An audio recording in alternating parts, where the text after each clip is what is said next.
আজকে আমি series lamp connection করে দেখাবো এবং সিরিজ ল্যাম্প দিয়ে কীভাবে কন্টিনিউটি টেস্ট করতে হয় ওটাও দেখাবো। এই সিরিজ ল্যাম্প কানেকশানের জন্য কি কি লাগবে, ফার্স্ট হচ্ছে একটা ফিলামেন্ট ল্যাম্প, এটা 60 ওয়াট বা 100 ওয়াট নিয়ে নিতে পারেন। এরপরে লাগবে একটা হোল্ডার, একটা 3 পিন টপ আর অল্প কিছু তার।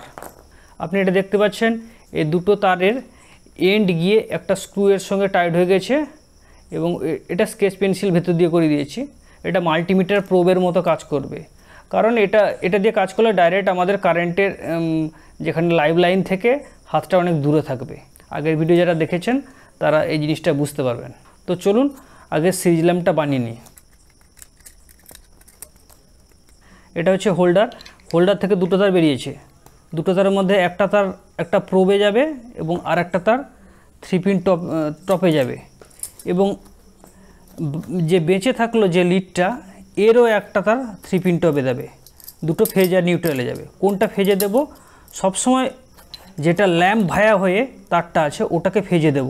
ওকে, ফেজ এই দিকে আছে, এদিকে ফেজ আছে, ফেজের দিকে সবসময় এই ল্যাম্প ভায়া তারটা দেব এবং উল্টো দিকে নিউট্রালের দিকে এই খালি প্রোবটা দেব। ওকে, কানেকশান কমপ্লিট হয়ে গেছে। সব সময় একটা জিনিস খেয়াল রাখবো, যেখানে হোল্ডারে তার আমরা কানেকশান করেছি এখানে একটা পিভিসি টেপ দিয়ে দেব, এটা সেফটি পারপাস। এবার হোল্ডারে ল্যাম্পটা লাগিয়ে নিচ্ছি। এবার টেস্ট করার পালা। 3 পিন টপকে প্রথম দেব, তারপর সুইচ অন করলাম। সুইচ অন করে এই দুটো লিড যদি টাচ করি ল্যাম্প জ্বলছে। ওকে, এখানে সবচেয়ে কষান জিনিস হচ্ছে এই দুটোর মধ্যে যেটা ল্যাম্প ভায়া হয়ে এসছে এখানে ফেজ থাকবে। ক্লিয়ার? টেস্টার জ্বলছে, দেখতে পাচ্ছেন টেস্টার জ্বলছে। তাই এই এক্সপেরিমেন্ট করার সময় সব সময় আপনারা গ্লাভস পরে কাজ করবেন, নতুন অবশ্যই গ্লাভস, কারণ এইখানে যদি আপনার টাচ লাগে শক মারবে। যদি আপনি ইলেকট্রিক্যাল রেজিস্ট্যান্স শুও পরেন, এখানে টাচ এবং এখানে টাচ, এই দুটোর জায়গায় যদি আপনার টাচ হয়ে যায় তা ইলেকট্রিক্যাল রেজিস্ট্যান্স শু পরা সত্ত্বেও আপনাকে খুব জোরে শক মারবে, এমনকি বড় সড়ো দুর্ঘটনাও হতে পারে, কারণ আপনার বডির ভেতর দিয়ে কারেন্ট ফ্লো হবে। টেস্ট ল্যাম্পের সাহায্যে কন্টিনিউটি টেস্ট করা ছাড়াও সিরিজে অনেক কিছু টেস্ট করা হয়। তো আজকে আমরা শুধুমাত্র কন্টিনিউটি টেস্টটাই দেখব। এই ওয়্যারটা পড়ে আছে, এই ওয়্যারটা ঠিক আছে কি ভুল আছে কি করে বুঝবো? এই দুটো টাচ করলাম, আলো জ্বললো, তার মানে এই দুটোর মধ্যে কানেকশান হয়েছে। তো এই ওয়্যার ঠিক আছে, টাচ করলাম দুদিকে দুটো আলো জ্বলে গেছে, তার মানে এই ওয়্যারটা ঠিক আছে। এই ওয়্যারটাকে যদি মাঝখানে আমি কেটে দিই তাহলে লাইট জ্বলবে না। ওকে, এটা সিম্পল জিনিস, এখানে আর এটা নিয়ে বেশি কথা বলার কোনো কিছু নেই। এই কন্টিনিউটি টেস্টের মাধ্যমে আজকে আমরা কয়েকটা গুরুত্বপূর্ণ জিনিস শিখব। সবসময় এই কাজটা সাবধানে করতে হবে, কারণ এই দুটো লিটেই কারেন্ট আছে, একটাতে ফেজ একটাতে নিউট্রাল। দেখুন আমার কাছে একটা খুব পুরনো সুইচ বোর্ড আছে, এটা আমার বাড়ির সুইচ বোর্ড ছিল। এই পুরনো সুইচ বোর্ডে এখানে অনেক সুইচ আছে। এই কন্টিনিউটি টেস্টের মাধ্যমে আমি সুইচগুলো টেস্ট করব যে কোনটা ঠিক আছে কোনটা ঠিক নেই। ঠিক আছে, সবার প্রথমে আমি সমস্ত সুইচকে অন করলাম। ক্লিয়ার? সমস্ত সুইচ আমার অন আছে, দেখতে পাচ্ছেন। এবার আমি প্রত্যেকটা সুইচকে টেস্ট করব।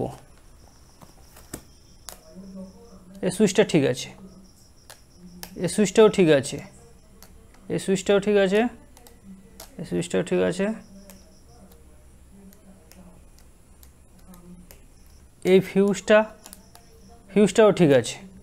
এখানে সমস্ত সুইচ ঠিক আছে। সুইচের কাজ কি? একবার কানেকশান অন করা, একবার কানেকশান অফ করা। দেখিয়ে দিচ্ছি। আমি এই সুইচগুলো একবার সমস্ত সুইচ অফ করলাম। সব সুইচ অফ করা মানে আমার কন্টিনিউটি হবে না, কন্টিনিউটি আসবে না। দেখুন কোনো সুইচে কন্টিনিউটি আসছে না।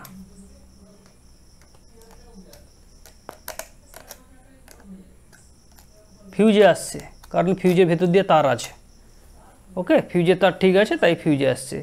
আর একটা জিনিস, কন্টিনিউটি টেস্টটা অনেক সময় কি হয়, এদিকে লাইন এদিকে নিউট্রাল, এদিকটা লাইন এদিকটা নিউট্রাল লেখা আছে সকেটে।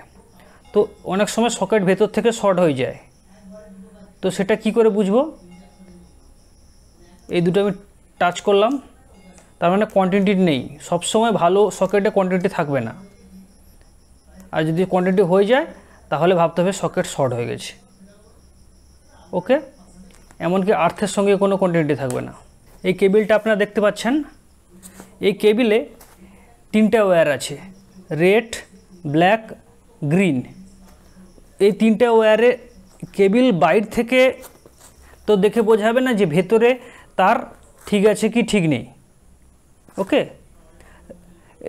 হতে পারে কোনো তার ভেতর থেকে কেটে যেতে পারে, তার মানে এই ওয়্যারের ভেতরে যে কপার আছে, কপার ভেতর থেকে কেটে যেতে পারে, পুড়ে যেতে পারে। বাইরে থেকে দেখে সব একই ওকে লাগছে, তো সে অনেক সময় কেবিল ফল্ট হয়। কেবিল কীভাবে চেকিং করা হয়? এই কোয়ান্টিটি টেস্টারের মাধ্যমে চেকিং করা হয়। তার প্রসেসটা কি দেখুন, এদিকে রেড ওয়্যারে আমি একটা দেবো, সবার আগে আমি টেস্ট করে নেব যে আমার হ্যাঁ সার্কিট ওকে। রেড ওয়্যার একটা দিলাম, এই রেড ওয়্যার দিলাম, তার মানে রেড ওয়্যার ওকে।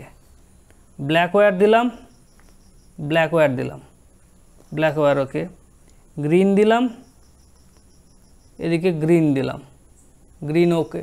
এখানে আরও একটা জিনিস হয়, কেবিলের মধ্যে 3টে তার আছে, 3টে তারের মধ্যে কোনো দুটো তার শর্ট হয়ে গেছে কিনা সেটাও বোঝা যাবে। আমি ব্ল্যাকে একটা লিড দিলাম এবং রেডে একটা লিড দিলাম, আলো জ্বলছে না, তার মানে দুটো লাইনের মধ্যে কোনো শর্ট নেই। বা রেডের সঙ্গে গ্রিন দিলাম, এখানে কোনো রকম কানেকশান নেই, তার মানে এই দুটো তারের মধ্যে কোনো শর্ট হয়নি। বা গ্রিনের সঙ্গে ব্ল্যাক দিলাম, এখানে কোনো শর্ট নেই, তার মানে কেবিল ওকে। এটা আমার কাছে একটা 16 অ্যাম্পিয়ার সুইচ আছে, সুইচ সকেট আছে। আপনারা দেখতে পাচ্ছেন সুইচটা এদিকে একটু পুড়ে গেছে, সালফার জমে গেছে, সম্ভবত খারাপ হয়ে যেতে পারে, তাই এটা টেস্ট করছে। সবার প্রথম টেস্ট করব ওকে, ওকে, সুইচ ওকে, পোড়া দেখালেও সুইচ ওকে। কোয়ান্টিটি টেস্ট করা মানে এই নয় যে সুইচ ভালো আছে, কারণ সুইচ ভেতর থেকে পুড়ে গিয়ে হালকাভাবে লেগে থাকতে পারে, তাতে কি হবে, অল্প লোডে কিছু হবে না, কিন্তু বেশি লোড দিলে সুইচ পুড়ে যাবে। সুইচ অফ করলাম, সুইচ অফ করে একবার টেস্ট করে দেখছি, কোয়ান্টিটি নেই, দেখে বোঝা যাচ্ছে ওকে। আর একটা জিনিস দেখাচ্ছি, এটা হচ্ছে ইন্ডিকেটার ঠিক আছে কিনাও বোঝা যায়, ইন্ডিকেটার জ্বলছে ওকে, কিন্তু ল্যাম্প জ্বলছে না, কারণ ইন্ডিকেটার অনেক লো ওয়াটেজ, ল্যাম্প ভায়া হয়ে আসছে, তাই ইন্ডিকেটার জ্বলছে। এখানে আপনি ফ্যান রেগুলেটরও টেস্ট করতে পারেন। ফ্যান রেগুলেটর টেস্ট করার আগে আমি সর্বপ্রথম সুইচটা অফ করলাম, সুইচটা অফ করে সিরিজ ল্যাম্পের টপটা খুলে নেব। তারপরে রেগুলেটর দুটো তার এই লিডের সঙ্গে যোগ করে দেব।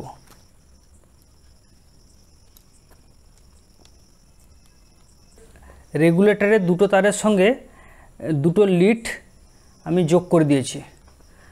যদি গ্লাভস পরে কাজে আপনাদের করতে অসুবিধা হয় তাহলে আপনি গ্লাভস খুলে করবেন, কারণ এখানে তো লাইন নেই এখন, যখন লাইনে কাজ করবেন তখন গ্লাভস পরবেন।